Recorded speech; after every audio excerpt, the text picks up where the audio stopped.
આજનો દિવસ ગુજરાતના ઇતિહાસમાં સોનેરી અક્ષરોમાં યાદ રાખવામાં આવશે।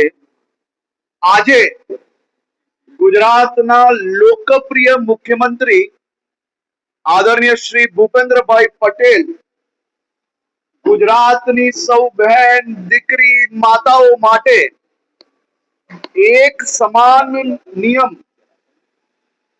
યુસીસી એ ગુજરાત વિધાનસભા ગૃહમાં મૂકવા જઈ રહ્યા છે।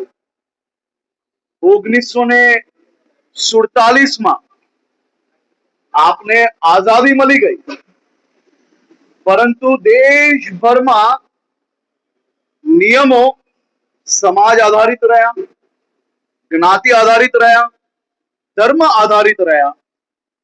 એનાથી સૌથી મોટું નુકસાન અગર કોઈને ગયું હોય તો દેશની દીકરીઓ, બહેનો અને માતાઓને ગયું છે।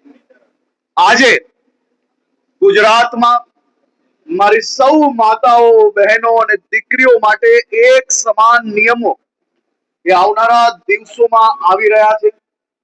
યુસીસી એ દેશના તમામ લોકો માટે એક સરખા નિયમો, લગ્ન બાબતે હોય કે પછી દીવાની બાબતે હોય, આ બધા જ વિષયોમાં એક સમાન નિયમ યુસીસી ના માધ્યમથી ગુજરાતમાં લાવવામાં આવશે।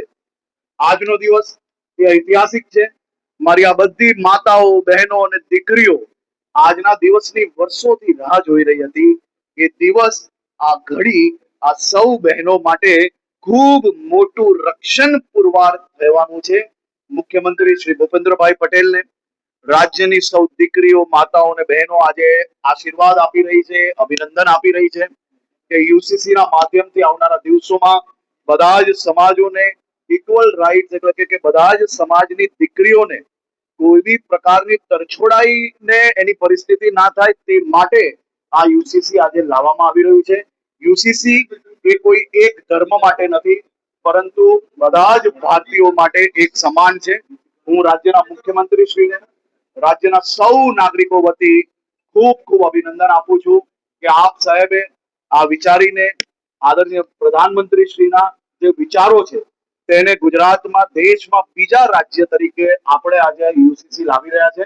અને જરૂરથી બહુમતીથી, અને હું માનું છું ત્યાર સુધી રાજ્યની દીકરીઓ, રાજ્યની માતાઓ, રાજ્યની બહેનોની સુરક્ષાનો વિષય હોય, એમના હકનો વિષય હોય, ત્યારે બધા જ ચૂંટાયેલા પ્રતિનિધિઓ એમના વિસ્તારની બહેનો, માતાઓ અને દીકરીઓના હકમાં એક સમાન, એમના ન્યાયમાં સાથે અને ખૂબ ઐતિહાસિક રીતે આ બિલ આજે પ્રસ્તુત, સાથે સાથે પાસ બી થાય તેવો મારો 100% વિશ્વાસ છે।